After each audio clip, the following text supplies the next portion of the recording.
I'm 65, and I've started avoiding people. At this age, I've realized not all relationships are worth the energy. It's about protecting my peace and focusing on what truly matters. In this video, I'll share the lessons I've learned about time, relationships, and why solitude can bring joy. If this resonates with you, like the video and subscribe to the Candle of Wisdom channel. Let's explore a simpler, more fulfilling life together. Lesson 1. Time feels more precious than ever. At 65, one thing becomes very clear: time is no longer infinite. When we were younger, it felt like we had all the time in the world. We wasted hours on meaningless conversations, relationships that didn't fulfill us, or obligations we took on out of guilt. But now, every moment feels like a gift, and I'm not willing to waste it anymore. This change doesn't come from fear, it comes from wisdom. Time isn't just a number on a clock anymore, it's the foundation of how I choose to live my life. Every sunrise feels more vibrant, every conversation with someone I truly care about feels deeper, and even the quiet moments, like sipping coffee or walking in the park, hold a significance I never noticed before. I've learned that not everything and everyone deserves my time. This isn't selfish, it's practical. As we grow older, it's essential to step back and ask, is this worth my energy? Does it bring me joy? Does it align with my values? If the answer is no, I let it go. Because the truth is, time spent on things that don't matter is time taken away from the things that do. One way I've embraced this perspective is by simplifying my relationships. I no longer say yes to every invitation or engage in shallow conversations just to be polite. Instead, I focus on real connections where I can be myself and where the other person values my time as much as I do. A meaningful conversation over tea beats a crowded gathering where I feel invisible every single time. This isn't about isolating myself, it's about honoring my life. I've started to see time as a trusted companion. It reminds me to slow down and savor the moments I once rushed through. It tells me to choose wisely, because every choice matters. And it reassures me that it's okay to let go of things that no longer serve me. If you're having similar thoughts, I want you to know you're not alone. There's no rulebook for how to spend your time at this stage of life, but here's what I've discovered: focus on what matters. Time isn't about how much you have left, it's about what you do with it. Protect it fiercely and fill it with purpose, peace, and people who truly uplift you. Once you start treating time as the treasure it is, your entire life shifts into something more meaningful. Lesson 2. Relationships change, and so do we. As the years go by, relationships evolve, and so do we. At 65, I've learned to accept a hard truth: not every relationship is meant to last forever, and that's okay. It's not a sign of failure, it's just part of life moving forward. When I was younger, I believed relationships needed constant effort. I remembered every birthday, attended every gathering, and reached out even when I was tired. I thought that being there for everyone made me a good friend, neighbor, or family member. But over time, I realized something important: not all relationships are the same. Some nurture you, while others drain you. This shift didn't happen overnight, it came with years of experience, some good, some painful. I've been hurt by people I trusted, disappointed by those I relied on, and even distanced from family members whose paths simply grew apart from mine. For a long time, I took these losses personally. I wondered, what did I do wrong? Could I have tried harder? But now, I see things differently. People change, and I've changed too. Sometimes, the kindest thing you can do is let go. One of the most freeing lessons I've learned is to focus on relationships that feel mutual. A healthy relationship isn't one where you give and give without receiving. It's about balance. Does this person support you as much as you support them? Do they listen as much as they speak? Do they bring light into your life, or take it away? As I've gotten older, my circle of connections has naturally gotten smaller, but what's left is much richer and more meaningful. The friends and family who remain in my life now are the ones who truly matter, those who understand me, accept me, and bring joy to my days. I no longer waste energy holding on to relationships that don't fit who I am today. This doesn't mean I don't have moments of nostalgia. I sometimes think about friends I've lost touch with or family members whose lives have taken different paths. But instead of feeling regret, I feel gratitude. Those relationships shaped me, taught me lessons, and gave me memories that I will always cherish. They were part of my journey, even if they aren't part of my present. Here's my advice: don't hold on to relationships out of guilt or obligation. Relationships, like life, are meant to evolve. Focus on the ones that bring you peace, and let go of the ones that don't. By doing this, you'll find yourself surrounded by love, authenticity, and the kind of connections that truly make life worth living. Lesson 3: Trust becomes more complex. Trust is one of the most fragile yet vital aspects of any relationship. At 65, I've realized that trust isn't something to give lightly anymore. It's a precious bond, and when it's broken, it leaves scars that take time, sometimes a lifetime, to heal. In my younger years, I trusted easily. I believed in the goodness of people and their intentions. I gave my heart, my time, and my loyalty freely. And while this openness led to many beautiful relationships, it also brought its fair share of heartbreak. Over the years, I've been let down by people I never thought would hurt me. A friend who valued what I could do for them more than who I was, a family member whose choices created distance between us, and even a colleague who prioritized their gain over our shared vision.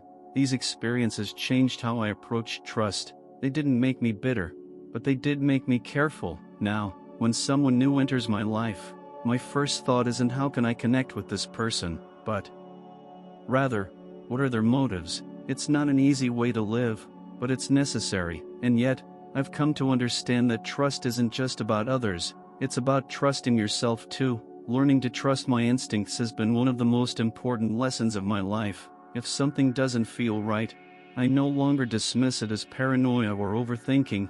I've walked away from relationships that felt toxic, no matter how long they'd been part of my life. I've learned that protecting my peace is worth the difficult decision to let go. That said, trust is still possible, it's just different now. There are moments when people surprise me in the best way: a kind stranger who goes out of their way to help, a neighbor who checks in during bad weather. These small, genuine gestures remind me that trust, while delicate, is not impossible to rebuild. The key is balance. It's about setting boundaries, not walls, and giving trust gradually to those who earn it over time. It's about keeping your circle small and surrounding yourself with people who show consistency, kindness, and respect. So if you find yourself more guarded as you age, know that it's okay. Protecting your trust is a form of self-care. It doesn't mean you're closing yourself off. It means you're valuing yourself enough to be selective, and in this stage of life, that's exactly how it should be. Lesson 4: The world has changed.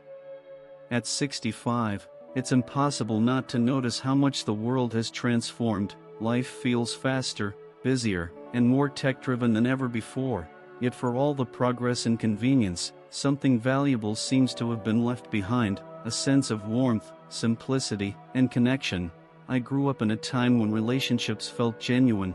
Neighbors weren't just people who lived nearby, they were friends. We'd visit each other without needing an invitation, sharing coffee, stories, and laughter. Families gathered regularly, not because they had to, but because they wanted to. Time spent together felt natural and meaningful. Now, things are different.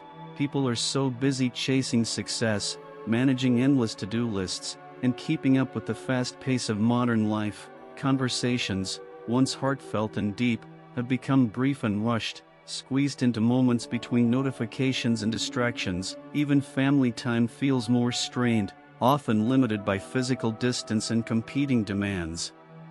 Technology, while a blessing in many ways, has played a role in this change. I appreciate being able to video call my grandchildren or reconnect with an old friend through social media.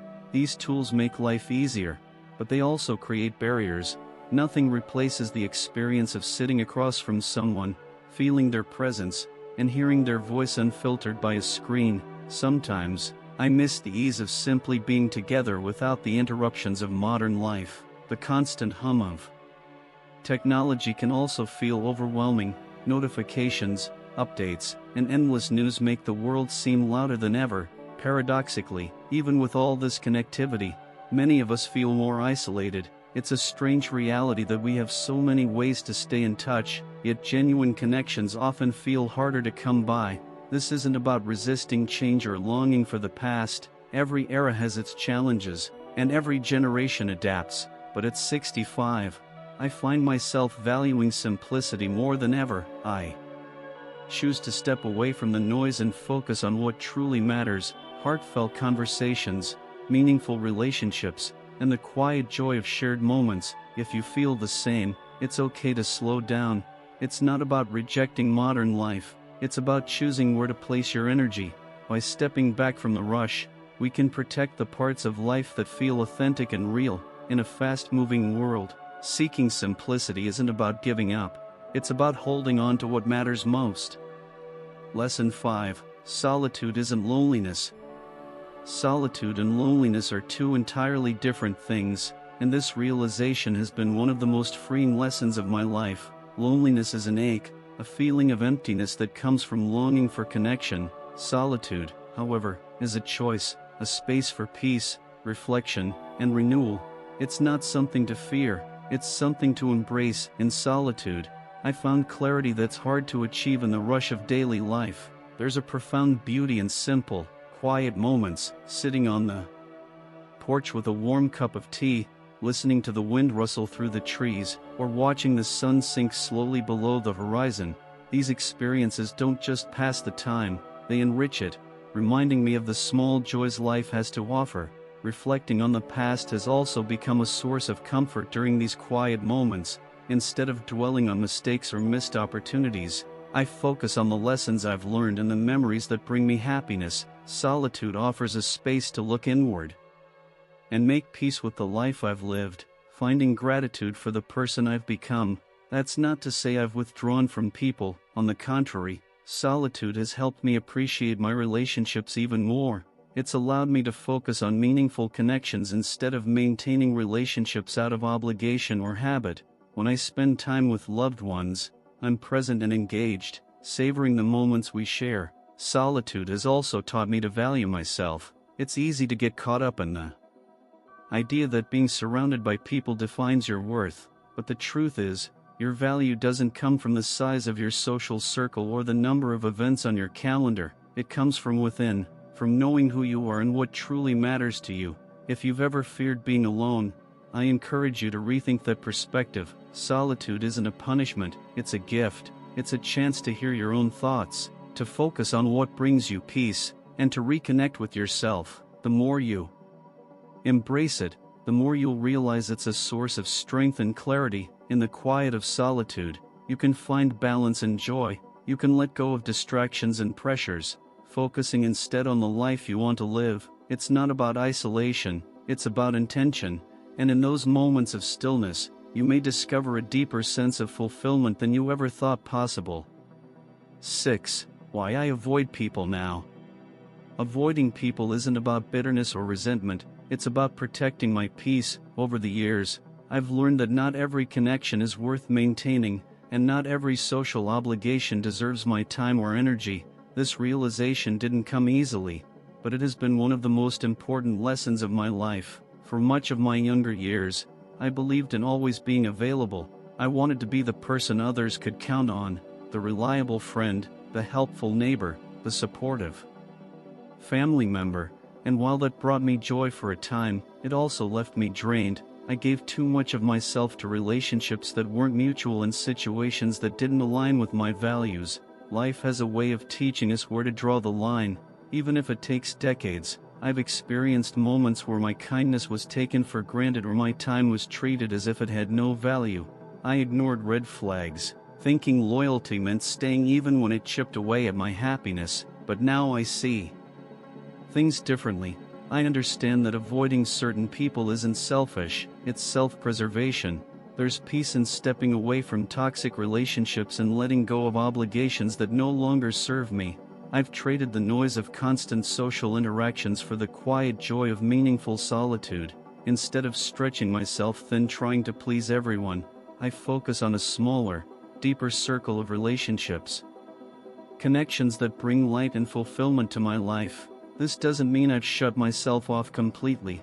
The people who remain in my life are there because they genuinely care, not because they expect something from me. These relationships are rooted in mutual respect and understanding, and they feel effortless in the best way possible.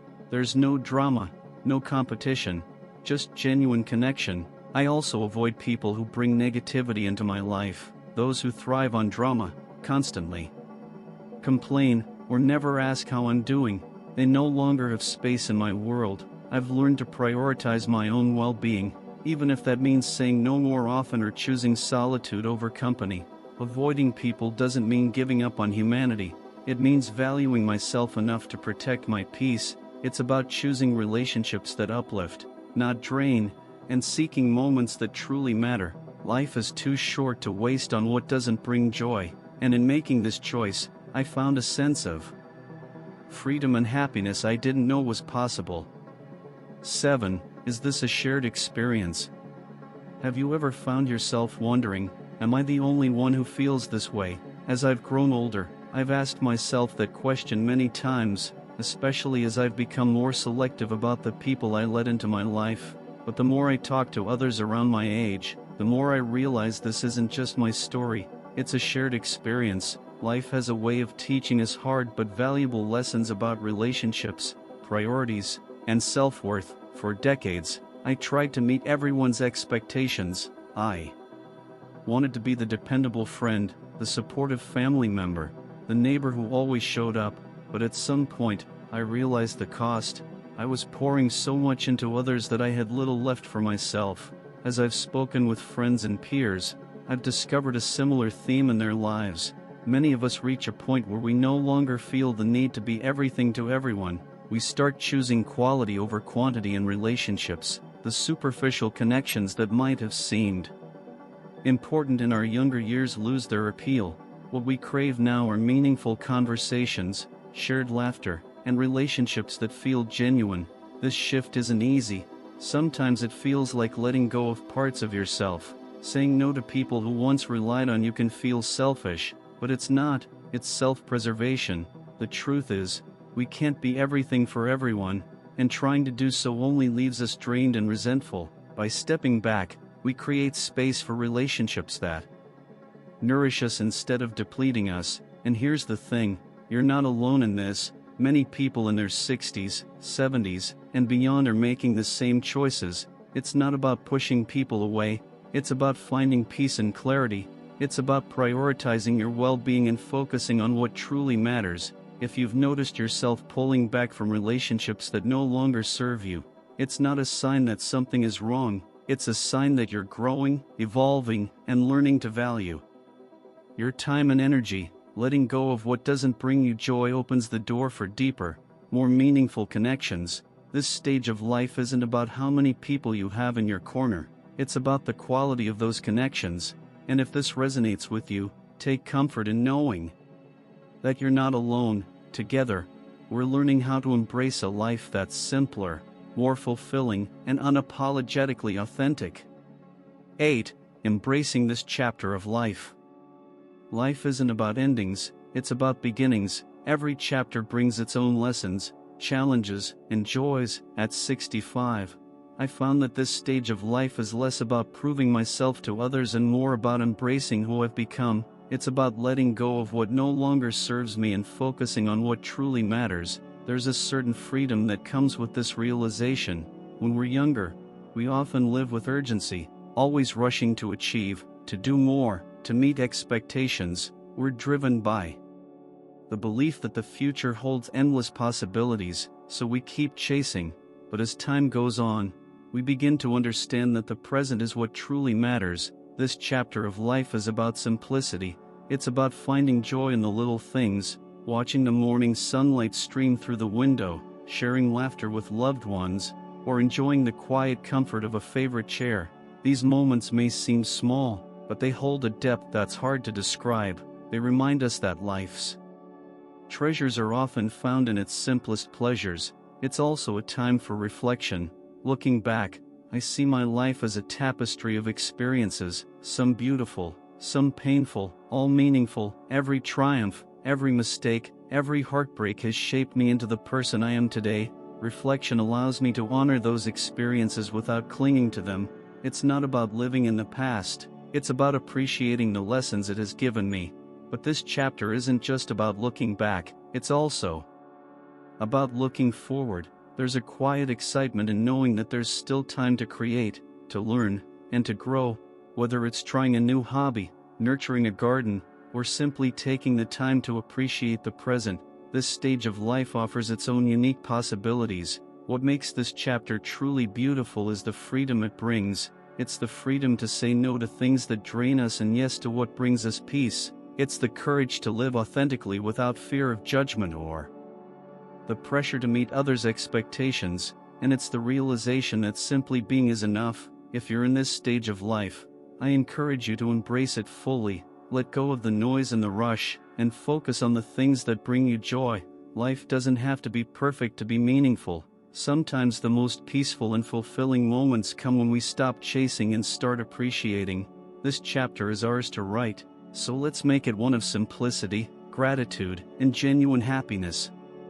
Closing thoughts. In closing, avoiding people at this stage of life isn't about shutting the world out, it's about protecting the peace we've worked so hard to find. Life at 65 is a chance to focus on what truly matters: meaningful relationships, moments of joy, and a sense of inner calm.